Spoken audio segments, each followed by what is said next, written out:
Magandang umaga, magandang hapon, magandang gabi sa inyong lahat. Diretso na ho tayo. Ako'y talagang nanggigigil. Kung kayo'y nakikiusap sa tao, kung kanino kayo nakikiusap, siya pa ang mag-a-adjust sa pakiusap ninyo. Ang kakapal naman ang pagmumukha ninyo.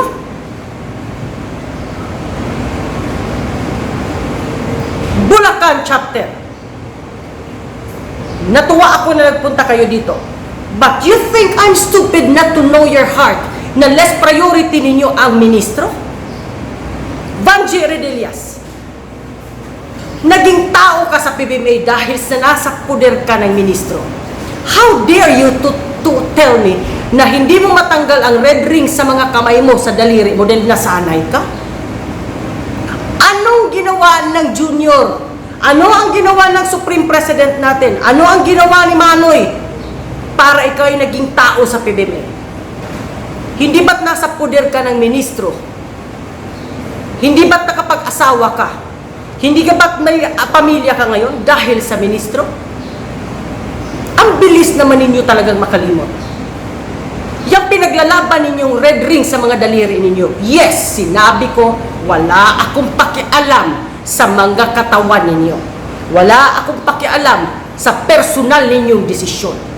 Wala akong pakialam sa pag-aari ninyo ng mga daliri ninyo. Unfortunately, as the president of this association, may pakialam ako hanggat gagamitin ninyo ang pangalan ng PBMA. Yung pinaglalaban ninyong red ring na yan, hindi nga yan pinaglalaban ng aking kapatid sa akin. Sino dyan sa inyo na pinilit niyang isuot ang red ring at itago ninyo, at wag yan! Alam mo, nagla-live ako! Get out!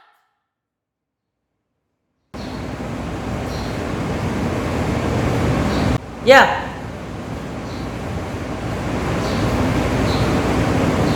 When I ask all of you, sino sa inyo na pinilit ng ating Supreme President na isuot ang red ring sa inyong mga kamay at ipagsangtabi na lang ninyo ang kulay ng langit? Wala. Dahil when I asked my brother, he told me, mga bullshit pala yan sila, ging. I never even encourage anyone to wear red ring. Puwera na lang ang mga talagang malalapit sa akin. Yung ibang mga yan, ging, ginagaya na lang ako niyang mga yan. This is my personal ringing, my personal choice. I never told any human being in this world, ging, na ipagsantabi nila ang sing-sing na binigay sa kanila ni Daddy. I don't know what's going on with them, ging. I don't know. Sa totoo lang, ging, galit ako dyan sa Bulacan na yan noon pa. Dahil ginamit ang pangalan ko niyan, ginawa akong sangkalan dyan sa mga yan para magkapera yan sila dyan. Kaya hindi ko na yan pinupuntahan lately. Yan ang sinabi sa akin ng aking kapatid. Gusto pa ba ninyong marinig yan? Dahil binasura ninyo ang blue and white. How dare you, Vanji Redillas, to answer me, to tell me, o sige madam, ibalik ko na lang ang blue and white. Kung si ministro nga talaga ang kaharap ninyo, hindi ba kaya baliin ang buto ninyo? Dahil less priority kung saan kayo nakikipayo. Sino ba ang may-ari ng PBMA? Hindi ba ang nagtayo ng PBMA? Once I say may-ari, hindi dahil siya ang nag-finance, kundi siya ang may full authority to destroy and close the PBMA, which is the four corners. Now, unfortunately, to those who doesn't like me, I have the full authority and power to expel any members of this association who cannot follow the rules and regulations. I have all the full authority and power to dissolve any chapter that cannot follow the rules and regulations na batas na pinapasunod ng ministro. That is the full authority and power as a legal president of this association. Kayo na ang nakikiusap. Kayo pa ang magpapaantay. Kayo pa ang nagmamatigas. Well, now people, I am not only talking to Bulacan people. I am talking to all PBMA members who wants to stay PBMA. Uulitin ko, hindi ako nakikialam sa personal ninyong desisyon. Meaning, personal kung sinong aasawahin mo. Personal, meaning, personal decision kung anong gagawin mong latigo dyan sa mga anak mo. Personal meaning, kung ibebenta mo ang bahay mo, saan kayo titira at ilan ang aasawahin at magiging kabit mo. Pero, pagkadating sa PBMA, hindi pwede, under my administration, most especially all chapter officials, those who will wear red ring dahil samantalang andyan ang text ng ating Supreme President, kayo rin nakakaalam niyan na hindi kayo sinabihan na isuot ninyo ang red ring. Hindi kayo pinilit at sinabihan na ipagsantabi ninyo ang kulay ng langit, na yan lang ang kulay ng bandila na bit-bit ng ating four corners of this PBMA, blue and white. Pinaglalaban ninyo ni hindi nga kayo pinaglalaban dahil hindi nga niya maipaglaban sa akin. Dahil sino ba ang kalaban ninyo? Ano ba tingin ninyo sa Supreme President? Hindi takot sa aming ama? Lahat ng mga ginagawa ninyo dyan, hindi niya binakapan yan. Lahat ng mga pinagsasabi at mga gawain ninyo ay hindi siya ang nag-utos niyan. Kayo-kayo lang yan. He is my brother. Ruben Borrell Clayo Jr. is my brother. Ngayon lang kayo nagkakilala niyan.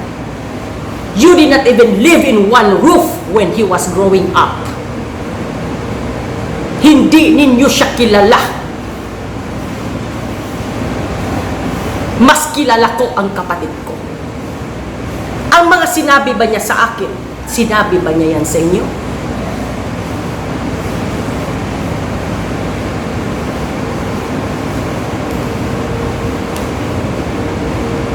Huwag ninyo akong susubukan. Yes, hindi ako nangingialam sa personal ninyong buhay. Pero hanggat gamit ninyo ang PBMA, pakikialaman ko kayo. Ang sabi ko sa inyo, freedom is the most dangerous gift from God. This is 1,000,000 times I've mentioned this. And I'll mention this to you again. You can only have freedom if your decision is only for your personal life. But when it comes to PBMA, wala kayong pwedeng maging desisyon kung hindi sa nasyonal. Sumunod kayo. You think I'm gonna die here talking and getting angry like this? No way. Why would I die? Kailangan pa ako ng four corners. Pagbabaliin ko pa ang mga daliri ninyo. Hindi pa tayo tapos. You think I don't have my own money to travel? You think baka hindi ako makaka-abroad kahit saan pa kayo lupalo, pupuntahan ko kayo. Kahit maubos lahat ang meron kayo, magkademandahan tayo. Hindi ako makukulong. Dahil kayo ang mga hindi sumunod sa batas. Remember that PBMA is under government law. Huwag kayong nagmamalaki sa akin. Huwag na huwag. Huwag na huwag kayong magmamalaki sa akin. Dahil kung kayo'y may pinaglalaban, siguraduhin lang ninyo, make sure na maipaglalaban kayo. Dahil ang pinaglalaban ko ay ang may-ari ng payo na sinisilungan natin.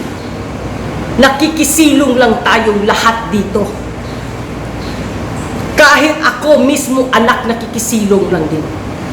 Ang pinaglalaban ko, ang nagtayo ng asosasyong ito, na pinagmamalaki ninyo na kayo'y lumaki na sa PBMA. Well, kung lumaki na pala kayo sa PBMA, nasa loob pa kayo ng tiyan o sperm ng mga tatay ninyo, dapat mabuti kayong membro ng PBMA. Huwag ninyong ipagmamalaki sa akin na nandoon pa kayo sa loob ng mga sperm ng tatay ninyo, ay ngayon, bakit mga baliw na kayo? Kung sasagot-sagutin ninyo ako, gano'n na lang. Hindi ninyo ako kalibel. for your information. Hindi ako matapobreng tao. Nagkakaganito lamang ako dahil sobra-sobra na kayo. You are getting too much. Feeling ninyo, barkada ninyo ako. Feeling ninyo, ka-level ninyo ako. Bumaba na nga ako sa level ninyo dahil alam ko ni isa sa inyo dyan hindi kayang umakyat sa level ko. That's the truth. Ang mga nasa baba ay hindi kayang umakyat. Ang nasa taas ay kailangan bumaba. Pero kung bababa ako at sobra na nga ang pagkababa ko, niyuyurakan nyo pa at aapakan nyo pa ako.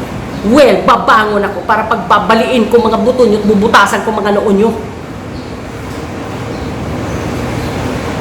You are getting too much. Mga misyonarya, kung nakikipag-usap sa presidente ng PBMA, ganun-ganun na lang. Ang sabi ko sa inyo, I don't need your love. I need your respect because lahat kayo ay kahit muta lang kayo sa akin, nire-respeto ko kayo. Muta, yes, dahil mga bastos kayo. Mga bastos kayo sa ministro. Wala si ministro ngayon na tumayo at magpakita sa inyo. But you think he cannot listen? You think he cannot hear me? You think he cannot see me? You think he did not give me this voice to speak to all of you like this? And the strength to talk in public like this? Huwag ninyo akong susubukan dahil hindi na ako parang baril kapag kakalabitin ninyo ako. Shotgun at kanyon na ako. Bazooka! Umayos kayo. Hindi ko kayo pakikialaman, paulit-ulit kong sinasabi ito. Lumayas kayo sa PBMA. Huwag ninyong bibit-bitin ang PBMA kung hindi kayo marunong sumunod sa batas ng pinapasunod sa asosasyong ito.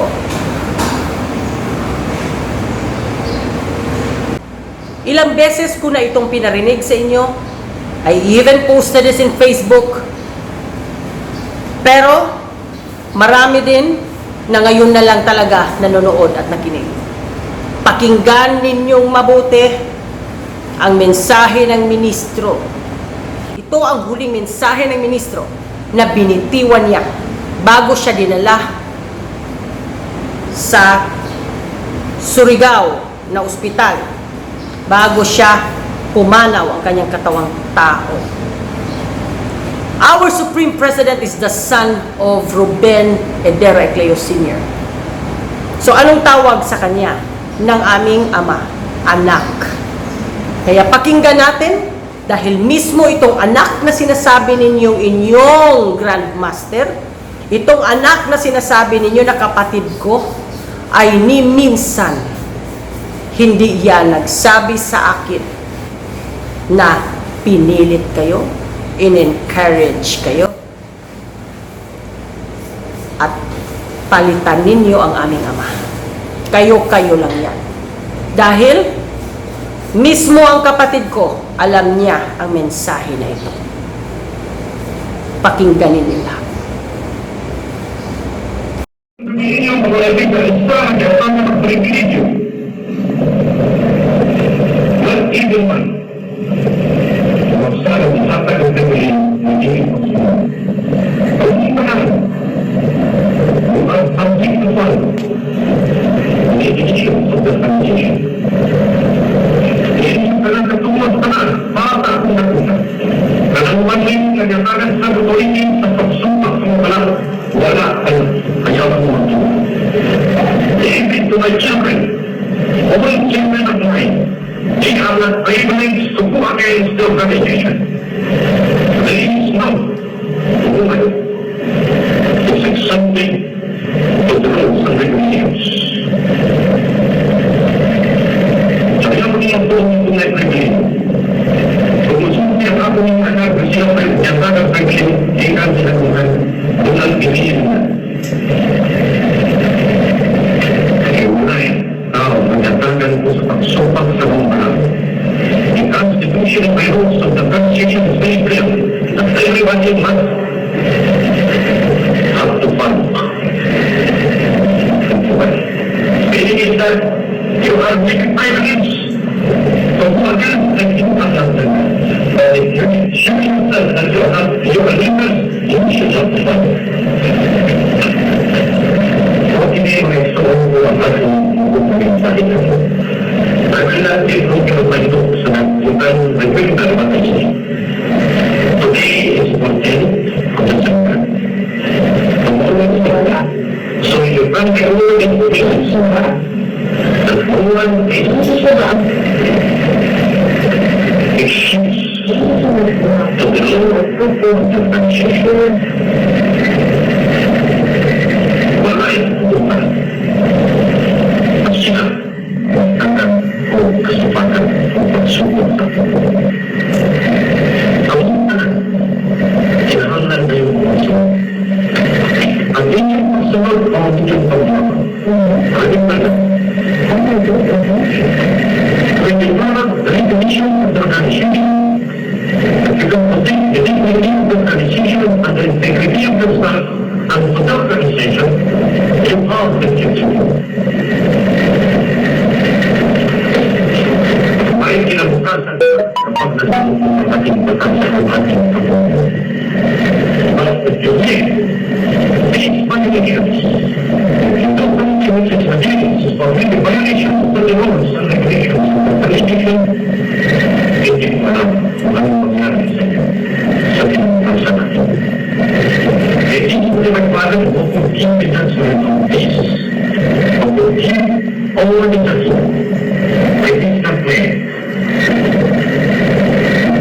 Ako ay isa lamang senaryo na binigyan ng ating Ama na misyon upang may tumutulong ko sa inyo, upang may binigay ko sa inyo.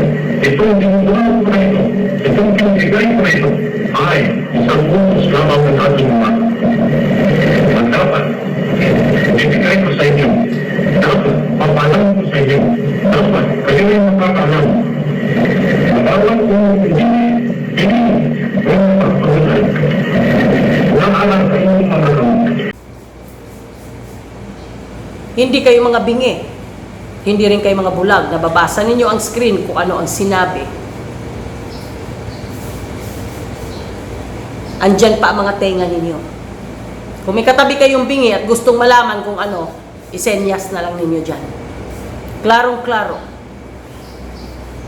na kahit isa sa aking mga anak na magsabi sa inyo na may pribilehiyong binigay ang Ama, na magbago o baguhin o ang kinin ang meron ang four corners, yan ay hindi totoo. Klaro. To all my children, that's the first family. To my children and to all my children, mga release. And there's no woman, asawa, has the right and privilege to change anything in this association. All my children, all my children, sa mga anak niya, first family, sa lahat daw ng mga anak niya, mga release. And there's no woman that has the privilege to go against the rules and regulations. Kung ang mensahe na huling mensahe ng ministro bago siya pumanaw ay tungkol sa mga anak niya at asawa na wala ni isa sa kanyang kadugo hanggang sa mga pinakamalayong generation, na may karapatan at binigyan ng pribilehiyo to go against these rules and regulations of this association. Ano pa kaya ang isa sa inyo dyan? Simple as that. Well, boses yun ng ministro. Narinig ninyo? na kailangan kapag pumasok kayo sa PBMA, sumunod kayo sa batas ng pinapasunod, sa batas ng pinapasunod, sa batas ng pinapasunod, sa batas ng pinapasunod ng asosasyong ito. Paulit-ulit ko na pinarinig sa inyo yan. Pinarinig ko na lang ulit.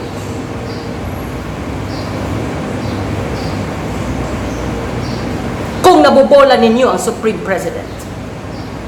Dahil of course, kung pinayagan nga naman siya mag-abroad, di bilyonaryo na sana ngayon ang aking kapatid, hindi sana nakasandal sa mga pera ninyo. Kaya niyo nabobola ang aking kapatid dahil syempre saan nga naman siya kukuha ng bread and butter niya. Dahil para nga naman siyang obispo sa asosasyong ito. Ano nga naman ang pera niya? Ilang taon na lang maging abogado sana ang aking kapatid. Saan nga naman siya kukuha ng pantustos sa kanyang mga personal na pangangailangan at sa pamilya niya? Di sa inyo, kaya niyo siya nabobola, kaya siya nauuto. Ako. Anong utang na loob ko sa inyo?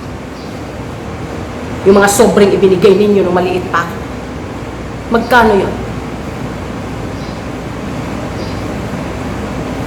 Pinaghirapan ko ang buhay ko kung ano ang narating ko ngayon. Sa tulong ng Diyos. Pinaghirapan ko lahat kung ano ang meron ako. Wala ni isa sa inyo ang nagpapalamon at nagpapaaral sa aking mga anak. Kaya ninyo nauuto ang mga kapatid ko dahil nakasandal yan financially sa inyo, ang pamilya ko. Ako hindi. Nakasandal ang buhay ko sa apat kong mga ama. I offered my life to them, not to any one of you out there.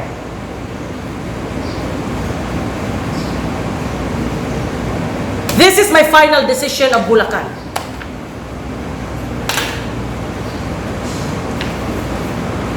Mababasa ninyo ito?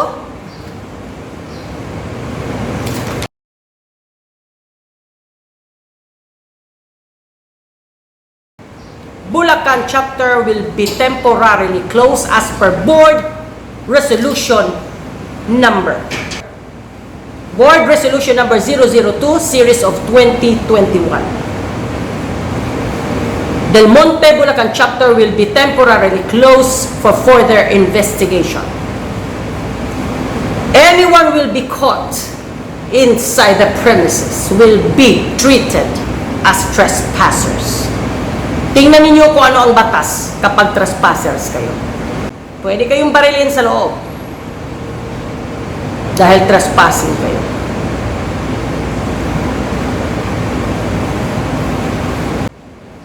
Hindi ninyo ibabalik ang blue and white na singsing ninyo dahil na-realize ninyo na mali kayo.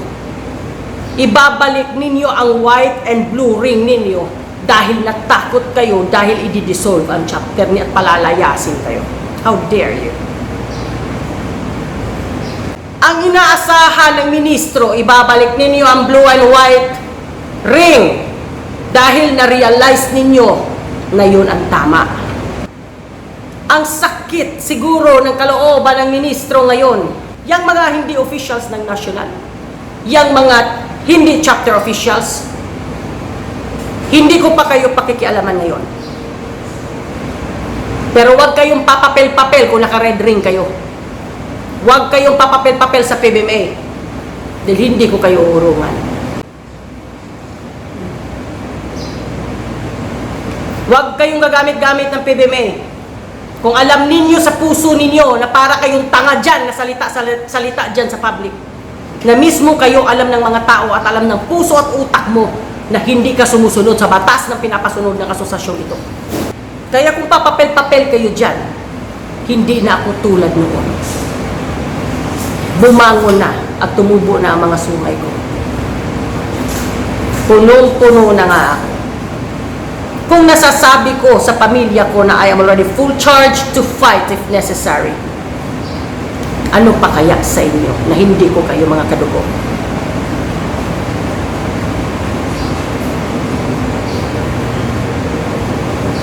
Make sure na ang pinaglalaban ninyo, it is under the law. Make sure na ang mga gawain ninyo is under the wings and godly doings. Make sure na lahat ng ginagawa ninyo ay kaya ninyong paninindigan dahil kakampi ninyo ang batas ng asosasyong ito. Make sure na kayo'y nagmamalaki dahil kakampi ninyo ang four corners. Make sure na kayong nagmamalaki, nakakampi ninyo ang batas na kung saang bansa kayo. Dahil ako, sigurado ako kung sino ang mga kakampi ko.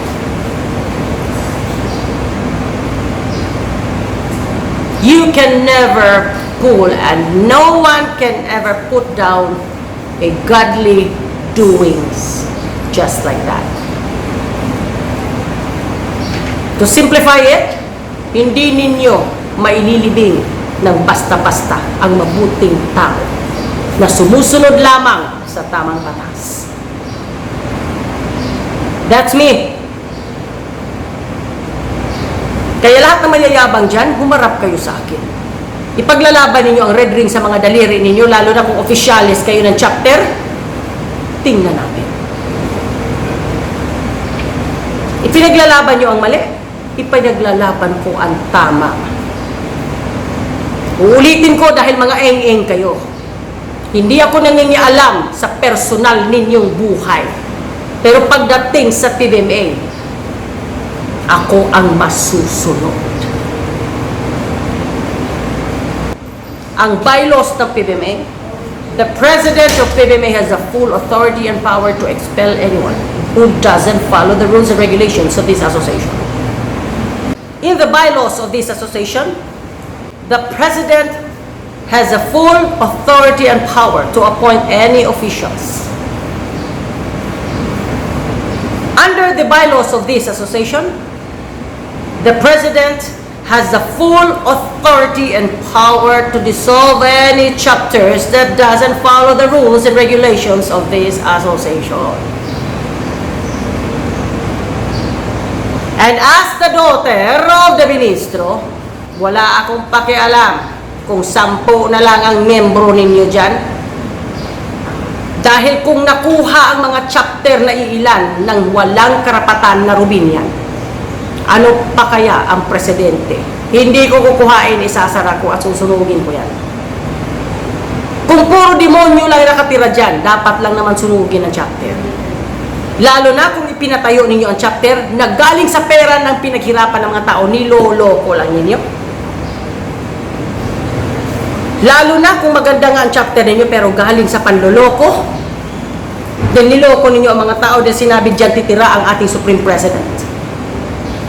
Well, another issue, Alpha Omega scam. I spoke to Edgardo Aguinaldo dahil si Edgar Aguinaldo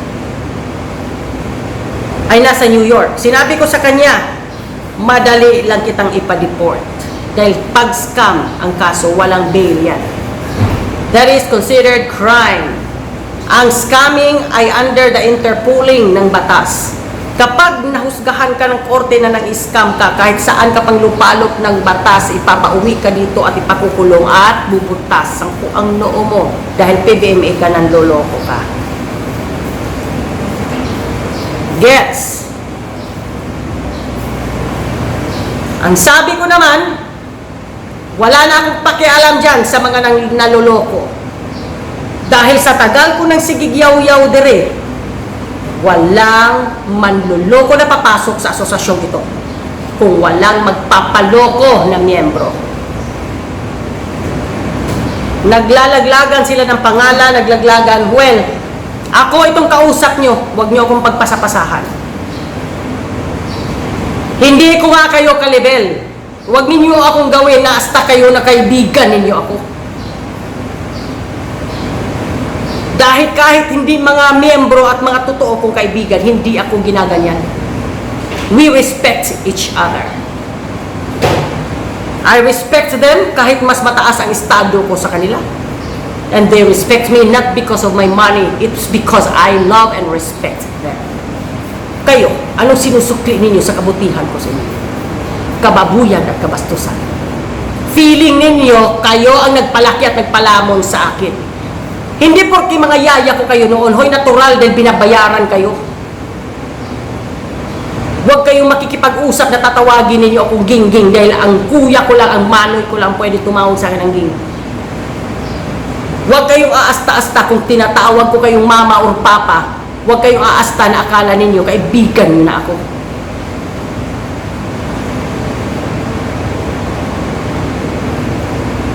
Kaya sa lahat ng magmamatigas dyan to stay as PBMA, huwag ninyong intay na babaliin ko ang mga daliri ninyo. Magkasuhan tayo.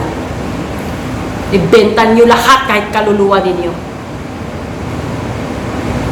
Para umabot ang kaso sa korte at mahusgahan ako. Kasi binabalik ko ang mga daliri ninyo. Siguraduhin na ninyo na abogado ninyo makuha yung pinakamahal, ha? Dahil uunahan ko kayo, yun ang kukuhain ko.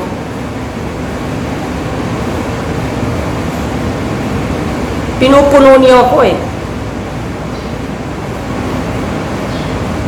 Mga mayayabang dyan, magkano lang ba sweldo nyo?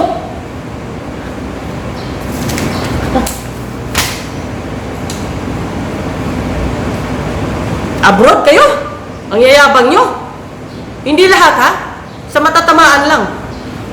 Baka hindi pa ninyo kayang bumili nito.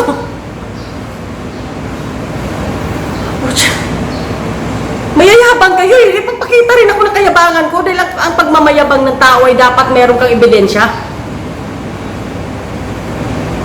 Sukdulan ang kayayabang ninyo eh. Basahin ninyo kung ano ito. Baka ilang taon pa kayong magtrabaho dyan sa abroad. Hindi na kayo kakain para makabili nito, para ipagmayabang lang ninyo sa akin. Huwag na kayo magmayabang dahil kaya ko kung mayabang kayo. Kung kaya ninyo magmayabang, kaya ko rin, pero hindi pagmamayabang. Sasabihin ko ang totoo. Ipapakita ko sa inyo ang totoo. Anong meron ako? At sino ako? At sino kayo? Hindi ko nga kayo ka-level, di ba? Again and again, kahit sabihin pa nila, naku, ayoko sa PBMA magulo. Talaga, kung sumunod lang kayo sa rules and regulations of this association, walang hahabol sa inyong J. Cleo. Yang mga chapters ng mga nananahimik dyan na sumunod, kumuha ng mga official backdrop sa national, tinira ko ba? Sumunod lang kayo, walang problema. Yung auditor ng Bulacan, ano ba ang sinabi niya? Hindi naman siguro kami magkakaganito kung wala talaga kaming violations na nagawa. Tama yun! Hindi kayo hahabulin ng gobyerno kung wala kayong nagawa. Walang pulis na hahabol sa inyo kung wala kayong ginawa. Hindi kayo mahuhusgahan ng korte kung hindi kayo guilty sa ginawa ninyo. Hindi kayo hahabulin ng isang demonyitang J. Cleo kung hindi kayo naging bangungot at sutil sa aking ama. Kung magkaisa lang ba tayo nang ipaglalaban natin ay ama, di walang problema. Bakit ba ninyo pinagdidiinan niyang ipaglaban ninyo ang kapatid ko? Ni bullshit nga daw ang tawag niya nga sa inyo.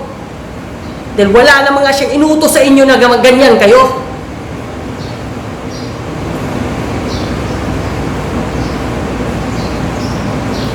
Kaya ko nga, Ging, bago ka naging president, pinahinto ko yung red ring kasi nalaman ko, ginawa pala nilang gatasan yan. Wala nga akong sinabi dyan, Ging, na magpagawa sila ng red ring. Takot ko lang kay Daddy, Ging. Personal ko lang ito. Marami silang gumaya, nagpaalam, "Oy, Master, pagawa din akong red ring, ha?" O sige, bahala kayo. Kailan ba ako hindi humindi, Ging? May mga utak naman sila. O Master, sasabihin ng official sa akin, di, "O Master, papagawa kami red ring." Malay ko ba, hindi ko naman iniisip na papalitan pala nila si Daddy. Yung white and blue. Dahil nagtatago na nga yung kapatid ko noon, kayo pa ang papansinin niya. Wala nga panahon makipag-usap sa problema niyo yan eh. Kaya umayos kayo. dahil nakaka-high blood na kayo. Kapag sobra-sobra na ang aking galit, tumutubo ang sungay ko. Kapag tumutubo ang sungay ko, ang dulo ng sungay ay matulis. Butas ang mga noon. Maraming salamat. God bless and keep safe. And stay safe.